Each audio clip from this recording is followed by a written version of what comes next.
Mois de mai, on a fait un bilan émotionnel parce que vous savez à quel point, en fait, nous sommes guidés par nos émotions. Et à partir du moment où on a du discernement, eh bien, on est quand même beaucoup plus apte à changer les choses et à avancer. Ok. Je rappelle juste les étapes qui vont nous permettre d'avoir cette prise de conscience, eh bien, d'innover ou pas, justement, par rapport à là où on en est. Première étape, c'est le bilan que l'on est en train de faire. Le bilan, c'est j'ai les résultats ou j'ai pas les résultats. C'est aussi simple que ça en réalité.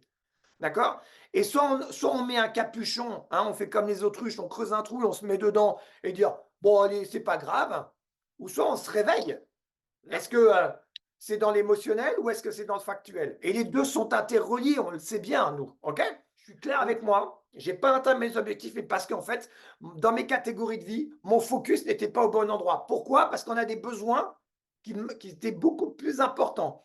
Et tout le développement personnel, en lien avec le professionnel, donc développement professionnel, c'est comprendre toutes ces mécaniques. Mais à un moment donné, c'est aussi reprendre la main sur la décision. OK?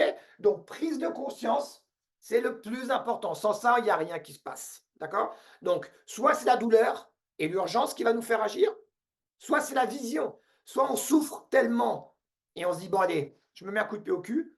Soit, en fait, on ne souffre pas et on se cherchera toujours des excuses. Cette prise de conscience, elle va amener à quelque chose qui est fondamental. C'est justement la prise de décision. Si vous décidez à un moment d'agir, c'est parce que vous souffrez trop, OK? Ou alors vous avez envie de manifester une vision qui est au-delà de vous-même en général. Et c'est pour ça qu'on s'entraîne tous les lundis matins à muscler pour que justement vous sortiez de la douleur et l'urgence, vous sortiez de la mécanique douleur et urgence pour passer à l'action, mais au contraire d'être dans un niveau de bien-être et dans une vision qui vous porte vers l'action. On est clair là-dessus?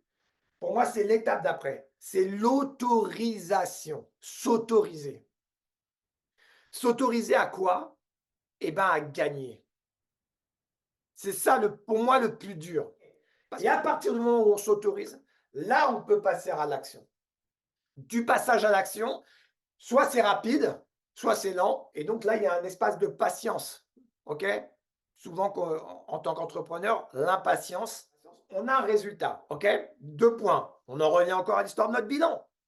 Soit on a un résultat positif, on repasse à l'action parce qu'on est bien aligné émotionnellement entre nos actions, entre nos choix, entre nos objectifs. Bref, on est aligné. OK? Soit on a un résultat négatif et là, on repart sur prise de conscience.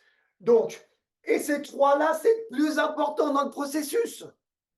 Donc, dès lors que vous ne passez pas à l'action, c'est que derrière ces trois étapes-là, forcément, vous avez un schéma de peur. Maintenant, comment on fait pour le dépasser? C'est ce qu'on voit tous les lundis matins, c'est ce qu'on voit. Et ce que je vais vous proposer comme exercice aujourd'hui, c'est justement